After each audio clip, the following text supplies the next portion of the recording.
feed and bedding from the Royal Farms to those on the Somerset levels to try and help. Yes, all across England, farmers are sharing their resources, often coordinating efforts on social media. A campaign called Forage Aid, which was set up during last winter's heavy snow, is back in full swing. Its founder Andrew Ward joins us this morning. Very good morning to you. Also Mary Donough, whose home has been flooded a dozen times, and she chairs the Flood Protection Association. Morning to you both. Thanks very much for joining us. Andrew, just give us a sense. We've seen the pictures of many of the farms on the Somerset levels, for example, and the animals were in a dangerous, precarious state in some ways, weren't they? Well, they were, Louise. The water was rising at such an alarming rate that the animals had to be taken out at last minute, and often the trailers and the tractors removing them were driving through 3 feet deep water. So yes, it was a very, very much a last-minute evacuation process on quite a few farms. Now, you started your campaign because of the snow previously. I know you've had meetings with DEFRA recently about what help can be offered and what you might be able to do. What came out of those meetings? Well, they wanted to really discuss more about the longer-term issues and how we can alleviate the flooding issues. The meeting was set up a few months ago to talk about mainly resilience among farmers, but obviously the floods overtook the meeting. But we ended up discussing on the sort of relief scheme that we've been running, how we've been helping feeding animals through supermarkets have got on board. Various organisations have helped with haulage, which, there's some tremendous, incredible, kind people out there who've done an amazing job supporting British agriculture. We talk about, you mentioned agriculture, because you're an arable farmer, aren't you? That's right. And presumably some of the farming land is also underwater. What will be the impact in the future, do you think, of that? Well, there's various impacts, Louise, with this. Obviously, the short-term impact is that when the water eventually goes, which could take 2 or 3 months to pump out fully, the soil underneath will be bare. There'll be no crops, no grass there. That has to then dry out before it can be worked and cultivated and reseeded. So realistically, you're not going to get anything growing probably until July, August time.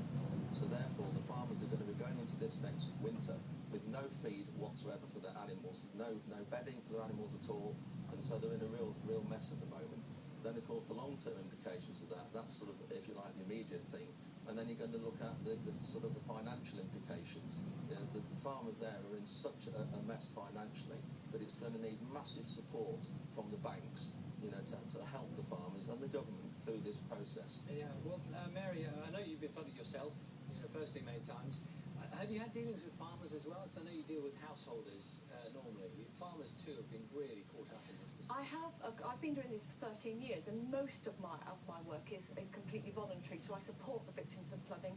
And yes, I have talked to many farmers, particularly during 2007. You forget things like bee farmers who lost all his bees in 2007, and he was literally sobbing on the phone because it's not just their homes, it's their livelihood as well that they've lost. So it's a double whammy. Yes, and there is a psychological element to this as well. And we've seen images of some of the farmers in real trauma psychologically because of the damage caused and how they see the future. That's true as well, and when you stop and think of people going back into their homes for the first time, the recovery of that, it's huge. The trauma is huge. I've just been talking to your wife, and she was flooded, and she said people don't realise how bad it is.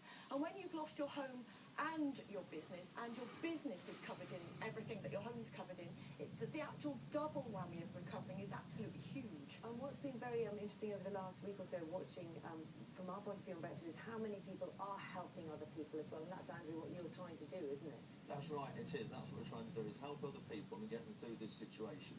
But of course, a lot of it is long-term, and to get the problem really resolved and to change for the future, we need to go back to actually completely looking at water management and how it is taken care of and what happens on the Somerset levels and in other places in the UK. And of course, the problem we have is that there's huge amounts of money being pumped into looking after their environment of late at the expense of food security. And this is the problem. We all want a nicer environment to live in, but also we have to think about, that years ago there wasn't the flooding that we had years ago. And at the moment, farmers are paid a lot of money to flood areas of land, to raise water level in areas of land, to create wading habitats for certain types of bird.